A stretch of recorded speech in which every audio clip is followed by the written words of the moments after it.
سورہ بقرہ کے آخری رکوع کا درس ہے، یعنی سورہ بقرہ کا رکوع نمبر 40 اور تیسرے پارے کا یہ 8واں رکوع ہے۔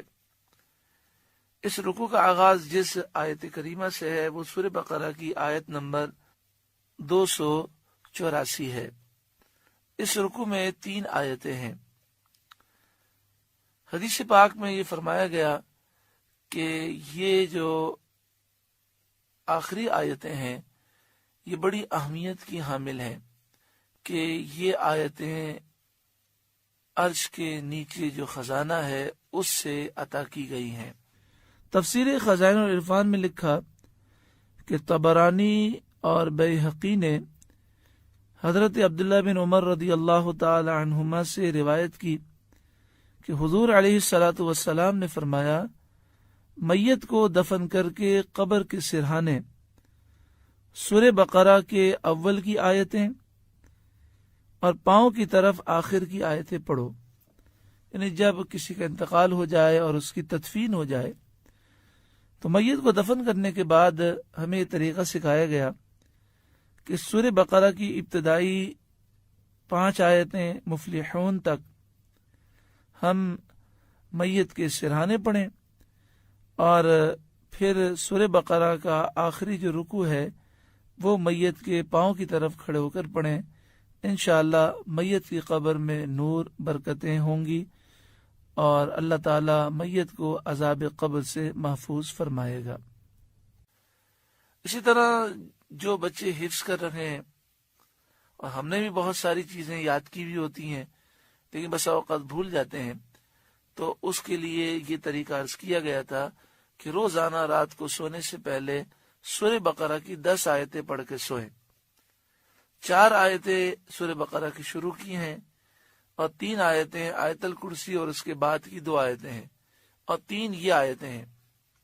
جو یہ 10 آیتیں پڑھ کے سوئے گا انشاءاللہ تعالی قرآن نہیں بھولے گا، انشاءاللہ اس کا حافظہ ہمیشہ مضبوط رہے گا اور نسیان کا اور بھولنے کا مرض اس میں پیدا نہیں ہوگا۔ آئیے ہم اس رکوع کا درس سماعت کریں۔ للہ ما فی السماوات، اللہ ہی کا ہے جو کچھ آسمانوں میں ہے، وما فی الارض، اور جو کچھ زمین میں ہے وہ سب اللہ ہی کا ہے، وَإِن تُبْدُوا مَا فِي أَنفُسِكُمْ، اگر تم ظاہر کرو جو کچھ تمہارے دل میں ہے، او تخفوہ، یا چھپاؤ، یحاسبکم بہ اللہ، اللہ تم سے اس کا حساب لے گا۔ یہاں پر اس مسئلے کو سمجھ لیجئے کہ انسان کے دل میں 2 طرح کے خیالات آتے ہیں۔ ایک خیال کو وسوسہ کہتے ہیں۔ وسوسے کی تعریف یہ ہے کہ انسان اس خیال کو برا سمجھتا ہے، دل سے اس خیال کو پسند نہیں کرتا، بلکہ ایسے خیال پر پریشان بھی ہوتا ہے۔ ایسے خیال کو وسوسہ کہتے ہیں اور یہ معاف ہیں، کیونکہ انسان کے اختیار میں نہیں کہ اس سے وہ دل کو خالی کرے۔ یہ شیطان کی طرف سے ہوتے ہیں۔ اللہ کے بارے میں، اس کے محبوب صلی اللہ علیہ وآلہ وسلم کے بارے میں، انبیاء، صحابہ، اولیاء کے بارے میں، قرآن پاک اور احادیث طیبہ کے بارے میں، فرشتوں کے بارے میں بہت سارے خیالات شیطان دل میں ڈالتا ہے۔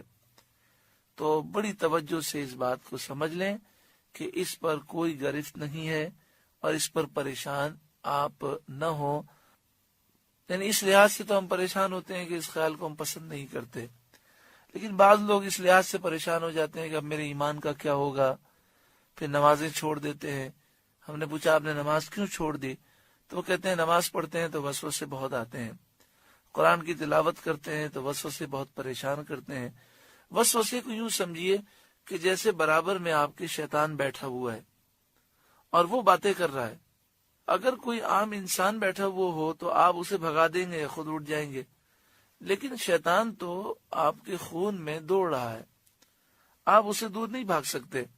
تو جہاں آپ جاتے ہیں وہ خیالات ڈالتا ہے، تو یہ اس کی طرف سے گفتگو ہوتی ہے۔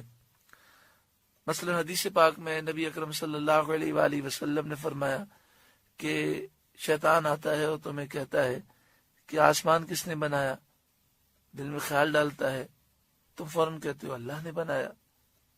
زمین کس نے بنائی، تم کہتے ہو اللہ نے بنائی۔ تو وہ اس طرح کرتے کرتے اب یہ سوال کرتے اللہ کو کس نے بنایا؟ تو پیارا آقا صلی اللہ علیہ وآلہ وسلم نے فرمایا نہ اس سوال کا جواب سوچنا اور نہ جواب دینے کی کوشش کرنا، بلکہ کہنا لا حول ولا قوت الا باللہ العلی العظیم۔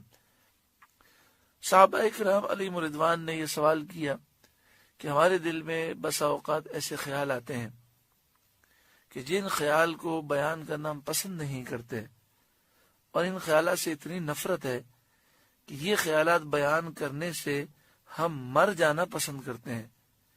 تو پیارا آقا صلی اللہ علیہ وآلہ وسلم نے فرمایا کہ یہ تو تمہارے ایمان کے مضبوط ہونے کی دلیل ہے، کیونکہ جب دل میں ایمان ہوتا ہے اور مضبوط ہوتا ہے تو ایسے خیالات سے شدید نفرت ہوتی ہے۔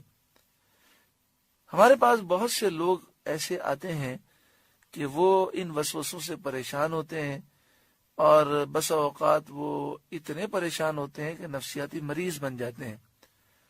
اگر وہ اس تقریر کو غور سے سن لیں اور سمجھ لیں تو انشاءاللہ تعالی یہ پریشانی دور ہو جائے گی کہ وسوسوں پر گرفت اللہ تعالی نے ہماری نہیں فرمائی، ہمیں معاف کر دیے گئے وسوسے، اور وسوسے آنے سے ایمان کمزور ہونے کی دلیل نہیں، بلکہ وسوسے آنا یہ ایمان کے مضبوط ہونے کی دلیل ہے کہ ہمیں جب اس سے نفرت ہے اور یہ خیالات ہمیں پریشان کرتے ہیں، اس کا مطلب ہمارے دل میں ایمان مضبوط موجود ہے۔ لہذا اس پر بالکل پریشان نہیں ہونا چاہیے،